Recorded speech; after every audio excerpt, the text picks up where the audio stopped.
खोर्धा जिला टांगी ब्लॉक मंगलाजोड़ी ठारे राज्य सरकार जंगल परिवेश और जलवायु परिवर्तन पक्षरु निर्माण होईछि प्रकृति निवास।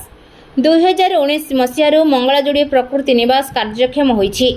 प्रकृति निवास आरंभ पूर्व स्थानीय ग्रामवासी सहित बैठक होई निष्पत्ति होइथिला।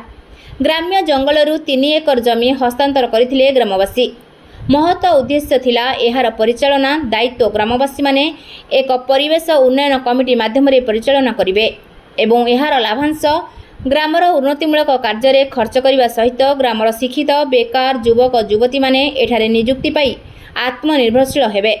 आज पर्यंत एही प्रकृति निवास परिचालना दायित्व वन्य प्राणी विभाग द्वारा परिचालित होई आसुछि, जहाँकि ओडिशा सरकार जुग्म जंगल परिचालना नियम 2011 अनुଯାयी प्रकृति निवास परिचालना स्थानीय ग्रामवासी द्वारा परिवेश उन्नयन कमिटी बा ईडीसी माध्यम स्पष्ट नियम थिले मध्य दीर्घ 5 वर्ष धरी विभिन्न आड़ देखाई वन्य प्राणी विभाग तरफ ग्रामवासी को परिचालना दायित्व हस्तांतर कर जाउ नाही, जहाकु नै स्थानीय मंगलाजोड़ी ग्रामवासी माने असंतोष व्यक्त करी प्रकृति निवास मुख्य फाटक ताला पकाई स्थानीय सरपंच नेतृत्व में ग्राम्य जंगल कमिटी विभिन्न स्वयं सहायता गोष्ठीर महिला मानक सहित स्थानीय ग्रामर शताधिक ग्रामवासी अनिर्दिष्ट काल पर्यंत धारण में बसिछन्ति।